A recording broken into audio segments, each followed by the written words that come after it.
Siapa sangka liburan yang dipikir menyenangkan bersama dengan teman akan berakhir tragedi yang mengerikan di luar dugaan. Halo guys, welcome to my channel sahabat Popers 28. Kali ini saya akan bawakan sebuah alur cerita penuhnya berjudul The Weekend Away di tahun 2022.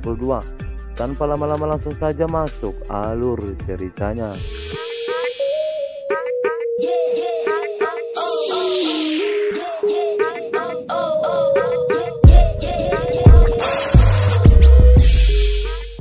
Di awal scene diperlihatkan seorang perempuan menaiki sebuah mobil taksi dan menuju sebuah hotel. Sesampainya di depan hotel, perempuan yang bernama Beth ini langsung disambut temannya yang bernama Cat. I can't believe we're finally here. Kemudian Cat pun mengajak Beth masuk ke dalam hotel, lalu menunjukkan keindahan pemandangan yang bisa dilihat dari teras hotel. Setelah itu dia pun menuangkan minuman ke dalam gelas masing-masing. Ucapan selamat datang kepada Beth di tempat itu. Tidak berselang lama, Beth memberikan sebuah hadiah berupa kalung kepada Cat. Oh my god. I got it online.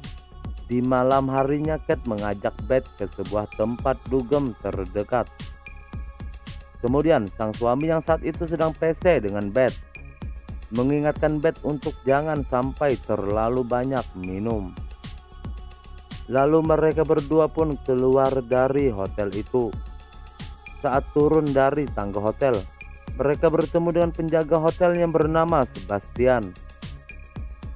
Dan mereka berdua pun berpamitan, tapi sebelum degem, Beth dan Cat tidak lupa untuk makan di sebuah restoran pengganjal perut mereka yang lapar. We'll start with a dozen raw oysters and a bottle of...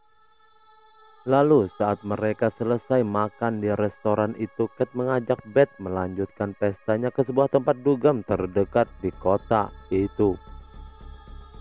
Dan kini tibalah mereka di sebuah tempat dugem dengan diantarkan supir yang mengantarkan Beth ke hotel pagi lalu. Okay. Kemudian mereka berdua pun memasuki tempat hiburan itu. Sesampainya di dalam, Cat memesan minuman dan mengajak pria di dalam tempat dugem itu untuk kenalan. Kemudian Cat menyuruh Beth untuk bercinta dengan pria itu. Walaupun Beth sempat menolak dengan alasan bahwa dia sudah mempunyai suami, tapi karena bujukan sang teman, akhirnya Beth pun mau. Kemudian mereka berdua pun pulang ke hotel dengan membawa dua pria itu. Beth yang mabuk parah tiba-tiba terbangun di kamar hotelnya dan tidak mengingat kejadian semalam. Saat selesai cuci muka, dia pun mencari Cat tapi tidak ketemu. Dan saat ponsel Cat ditelepon juga tidak aktif. Hi, you've got Kate. Di tengah rasa khawatirnya kepada Cat, dia pun mencoba menelpon sang suami dan mengatakan bahwa temannya belum juga pulang, sementara hari sudah siang. Lalu suami Beth mengatakan mungkin dia keluar mencari makanan saja. Tapi Beth mengatakan sebenarnya mereka berdua hari ini harus ikut tur rombongan sepeda. Selesai dari pembicaraan itu, Beth pun menanyakan kepada Sebastian apakah dia melihat temannya yang bernama Cat. Tapi ternyata pemilik hotel sekaligus penjaga hotel itu juga tidak melihat Cat. Tapi Sebastian mengatakan, aku harus menagih uang lebih hotel karena Beth telah membawa dua orang pria tadi malam. Mendengar hal itu, Beth yang curiga dengan dua orang pria itu, dia pun segera melaporkan kejadian itu kepada polisi. Sesampainya di kantor polisi, Beth ditanya apa nama bar tersebut. Tapi Beth yang mabuk parah pada saat itu tidak ingat nama bar itu. Kemudian polisi menyimpulkan mungkin saja teman Beth pergi ke bar lain atau suatu tempat. Tapi perkataan polisi itu langsung dibahas oleh Beth, karena mereka rencananya hari ini akan ada punya jadwal jalan-jalan naik sepeda. Dan tidak mungkin Cat melupakan itu. Dan Beth kembali mengatakan dia melihat noda darah. Lalu polisi bertanya, apakah kamu sudah cek semua rumah sakit? Beth mengatakan bahwa rumah sakit yang ditanyakan keberadaan temannya, tapi tidak ada nama pasien sakit dirawat dengan nama Kate. Lalu polisi itu mengatakan akan menangani kasus ini.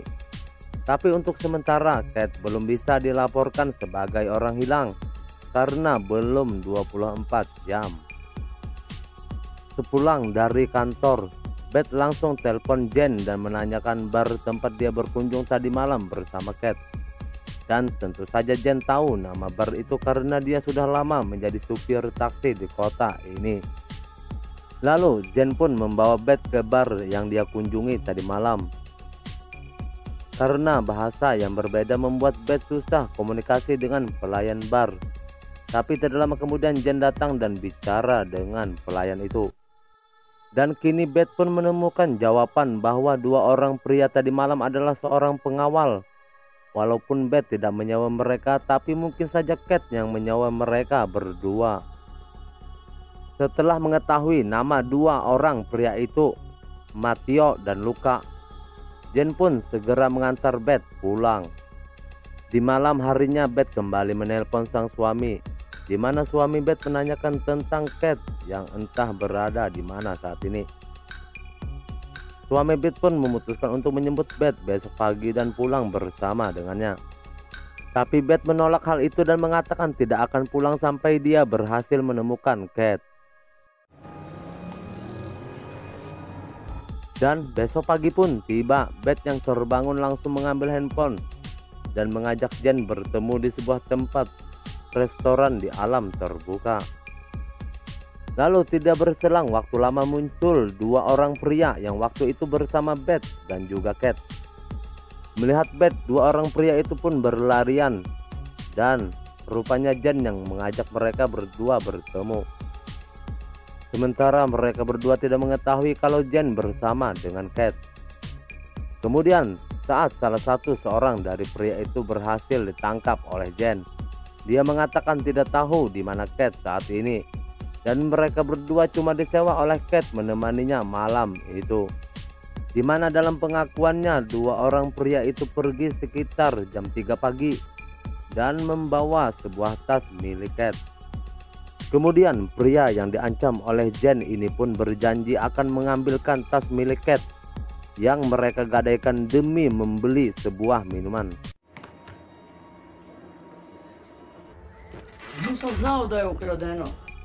Lalu saat mereka berdua selesai mengambil tas itu, Jen dan Beth pun pergi meninggalkan tempat itu.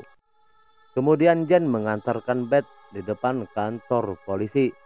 Jen meminta Beth untuk jangan sebutkan namanya di depan polisi, karena Jen datang ke negara ini tanpa visa dan jika polisi mengetahui itu, bisa-bisa Jen kembali dipulangkan ke negaranya.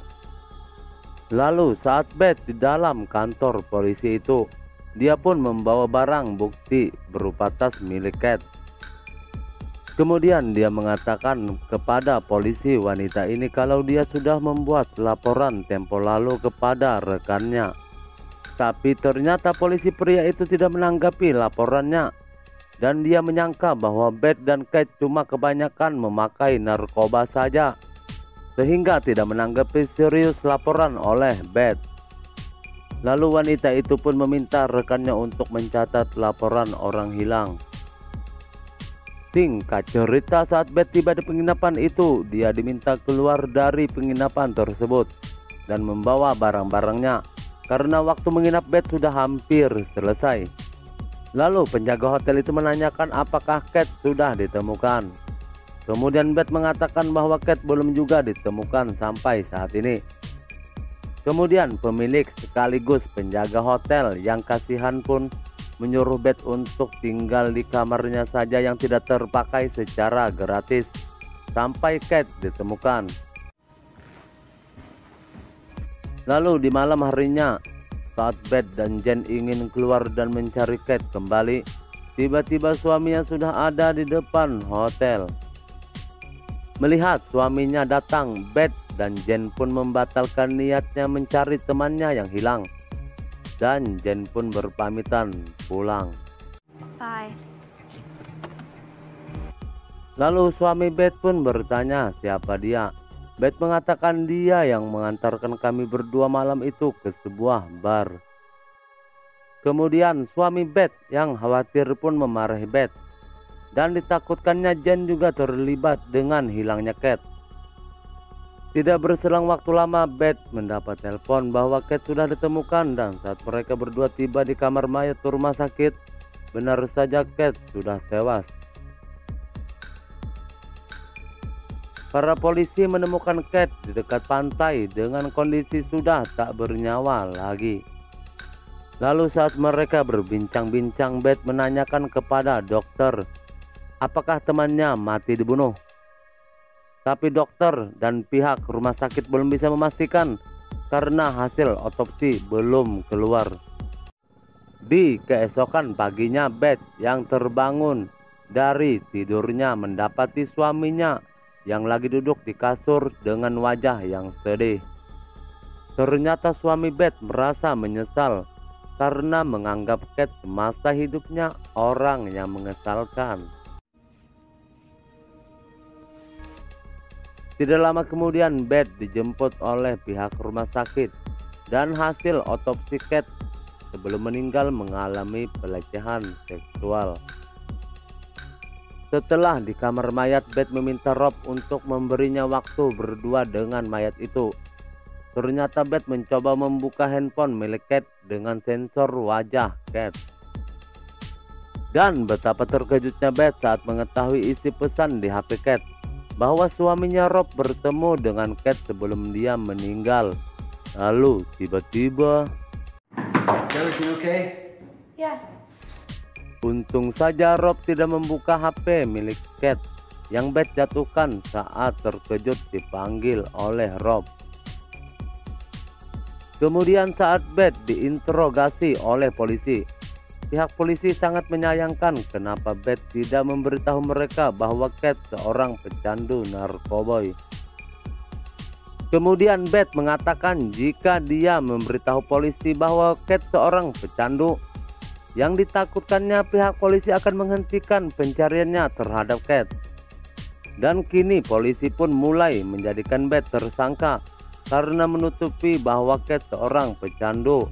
Ditambah lagi jejak darah Beth yang ditemukan, dan Beth juga terbukti memakai barang haram itu.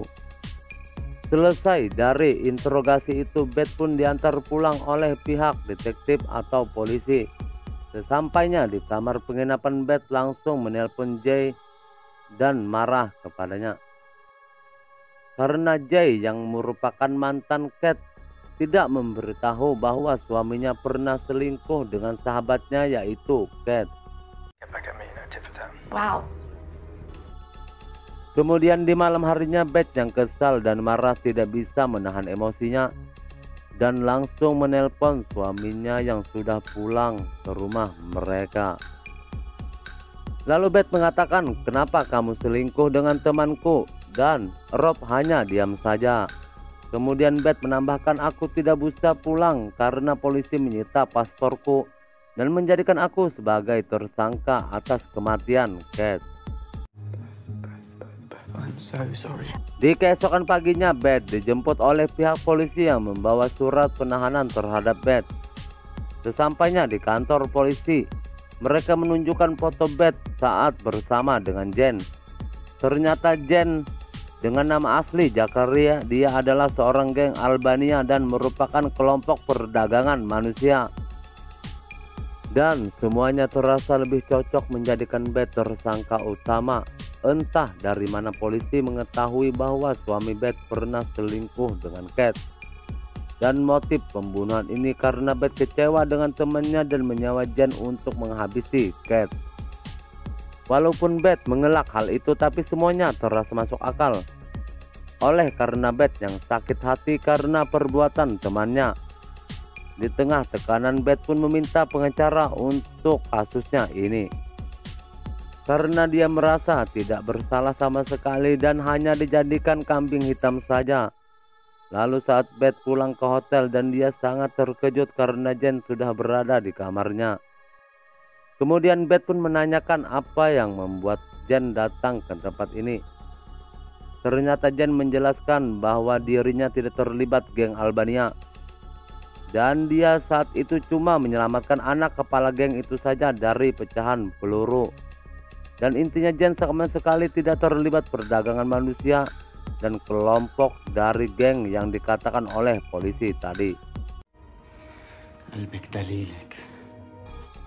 Lalu saat Beth istirahat, dia tidak sengaja menemukan kamera pengintai di samping cermin di kamarnya. Dia pun mencoba mencari di mana monitor layar dari kamera itu. Saat di dapur dia bertemu dengan penjaga hotel, kemudian dia yang melihat kunci, lalu menyimpan kunci tersebut. Di mana penjaga hotel itu sebentar lagi akan keluar untuk sementara waktu karena ada urusan, dan inilah kesempatan Beth untuk menemukan monitor dari kamera yang tersembunyi itu. Dan betapa terkejutnya Beth saat mengetahui semua ruangan di hotel itu sudah terpasang masing-masing kamera pengintai. Lalu Beth pun melihat isi rekaman kejadian malam itu. Dan benar saja dua orang pria itu memang tidak terlibat kematian temannya, di mana mereka berdua cuma mencuri tas milik Cat saja pada malam itu. Dan diisi rekaman itu, Cat mencoba mengejar pencuri itu dengan naik taksi, lalu pulang dengan mobil yang berbeda. Dan bersamaan dengan itu penjaga hotel datang, kemudian Beth pun membenturkan pintu kamar itu kepada penjaga tersebut. Setelah membuat pingsan penjaga hotel itu, Beth pun keluar dari ruangan itu dan bertemu dengan Jen. Lalu dia meminta Jen mencari mobil taksi yang ada di monitor yang dilihatnya tadi, yang sudah dia catat nomor platnya. Kemudian mereka menemukan pemilik mobil taksi tersebut. Setelah menunjukkan foto temannya, supir taksi pun ingat dengan wanita itu. Memang pada awalnya Cat meminta supir taksi untuk mengikuti mobil yang mencuri tasnya. Tapi karena kehilangan jejak, Cat pun meminta supir taksi mengantarkannya ke kantor polisi. Tidak lama kemudian, para polisi datang di tempat mereka dan akan menangkap Jen dan juga Beth. Dan pada saat itu juga Beth melihat nomor plat mobil yang sama di CCTV saat mengantarkan Cat ke hotel mereka pada malam itu. Setelah adu cepat, polisi pun kehilangan jejak Jen dan juga Beth. Sebelum mereka berpisah, Beth yakin bahwa pelakunya adalah polisi yang tidak mencatat laporannya tempo lalu, karena mobil yang dipakai polisi itu sama dengan mobil yang tertangkap kamera CCTV di penginapan saat mengantarkan temannya pada malam itu. No, you'll get in trouble. Tapi sialnya saat polisi lain dipancing oleh Jen untuk mengejarnya, ada satu polisi yang melihat Beth berlari, kemudian polisi itu pun mengejarnya. Saat Beth menemui jalan buntu, dia pun langsung mengatakan bahwa kamulah pembunuh yang sebenarnya. Dengan marah, polisi itu pun mendekati Beth, lalu tiba-tiba dan polisi itu pun tewas bersama dengan dosa-dosanya dan disaksikan oleh rekan kerjanya. Di keesokan paginya, polisi wanita menemukan bukti rekaman CCTV. Dan motif pembunuhan itu bisa saja karena polisi itu marah ditolak oleh Cat dan memukul Cat dari belakang hingga tewas. Kemudian polisi wanita ini dengan rasa menyesal meminta maaf dan mengembalikan paspor milik Beth. Di sore harinya Beth mengucapkan terima kasih kepada Jen dan akan berpamitan pulang. Singkat waktu, besok pagi pun tiba di mana terlihat Beth mendorong kereta bayinya di sebuah taman untuk menidurkan sang bayi. Lalu sesampainya di rumah, Beth tidak sengaja menemukan bekas bagian kalung yang sama dengan yang dia kasih ke Cat waktu itu di dalam kantong jaket milik suaminya. Kemudian dia pun ke WC dan menelpon polisi wanita itu, lalu mengatakan bahwa bukan rekannya yang membunuh temannya. Dan inilah cerita sebenarnya, di mana pada malam itu suaminya diam-diam terbang dengan pesawat dan menemui Cat. Lalu terjadi cekcok sehingga membuat suami Beth mendorong Cat dan membuat Kate tewas dengan terbentur batu di kepalanya. Please. Setelah mendengar pengakuan suaminya, namun tanpa Rob ketahui, ternyata Beth sudah menghubungkan handphonenya ke polisi. Dan pengakuan Rob pun sudah direkam oleh polisi. Kini polisi pun berdatangan menuju lokasi untuk menangkap Rob. Dan film ini pun berakhir. Jika kalian suka